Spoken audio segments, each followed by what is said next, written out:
Bonjour à toutes et à tous. Alors, je ne sais pas si vous avez entendu parler de cette série live qui a fait un carton très récemment. C'était quoi déjà Ah oui. Depuis sa sortie, il y a pas mal d'infos qui tournent autour, et plus précisément concernant la seconde saison qui a été confirmée il y a peu par Eiichiro Oda, l'auteur du manga. Donc, parmi ces infos, il y en a une pour laquelle j'aimerais m'attarder, et pas des moindres, puisqu'elle a un rapport direct avec un des personnages qu'une grande majorité de personnes attend au tournant. On va donc s'attaquer au cas Chopper.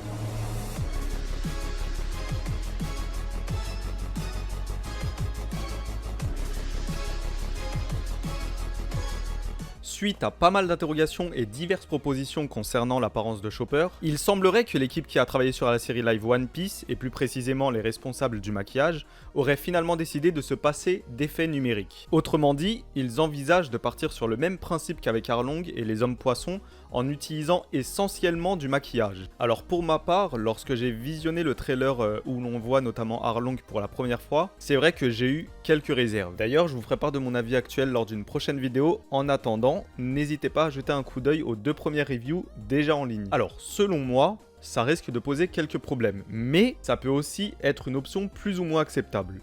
Je m'explique. Au départ, Chopper est littéralement un renne qui est mis à l'écart par son troupeau. Notamment parce que, contrairement aux autres, il a un nez bleu. Truc de gamin, j'y crois même pas quoi.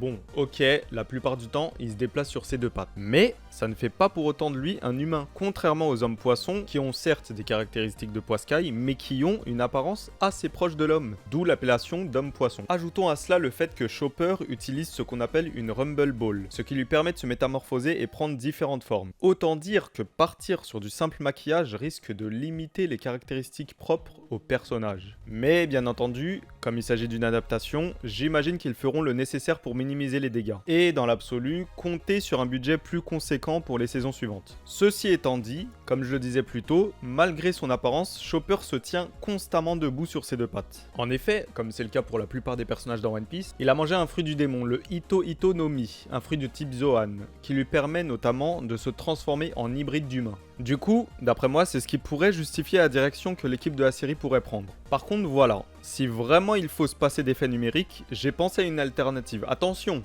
je ne dis pas que c'est la solution, calme-toi. Je dis simplement que ça pourrait être une autre manière de pouvoir faire apparaître le personnage avec un budget plus ou moins minime. Alors, quelle est cette alternative ? Top, je suis né dans les années 50 et utilisé à l'occasion du film 20 000 lieues sous les mers. C'est à l'origine un certain Lee Adams qui imagine un tel procédé.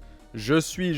C'est la mer Noire. Je parle bien évidemment de l'animatronique. On a pu voir au fil du temps qu'elle a permis de réaliser des prouesses, que ce soit dans les Gremlins, Jurassic Park ou plus récemment le Mandalorian. Ou mieux encore, dans la première saison de la série live One Piece, l'utilisation de l'animatronique a permis de faire apparaître les escargophones sans l'utilisation d'effets numériques, et ainsi d'interagir directement avec eux, et tout ça avec relativement un moindre budget. D'ailleurs, un autre exemple peut-être plus significatif, et pour rester sur la plateforme Netflix, on a le personnage de Gus de la série Sweet Tooth qui pourrait être grosso merdo un aperçu de ce que pourrait donner le personnage de Chopper en live action. Et même dans cette série, on y fait usage d'animatronique, notamment pour le mouvement des oreilles. Même si je suis conscient que cette manière de procéder a ses limites, notamment au niveau des émotions. À la rigueur, lorsque c'est vraiment nécessaire, faites usage d'effets numériques ne serait-ce qu'à certaines occasions, comme c'était le cas avec le Martin Facteur et le monstre marin dans la première saison. Quoi qu'il en soit, même s'ils partent sur le même principe qu'Arlong et les hommes poissons, ça n'enlèvera en rien la qualité de la série, mais par contre ça risquerait de diviser et mettre de travers certaines personnes. Surtout que c'est un personnage récurrent, autrement dit on peut s'attendre à des changements en cours de route. Merci d'avoir regardé cette vidéo, n'hésitez pas à me dire ce que vous pensez de tout ça en commentaire, likez, partagez et je vous dis à très vite pour d'autres news.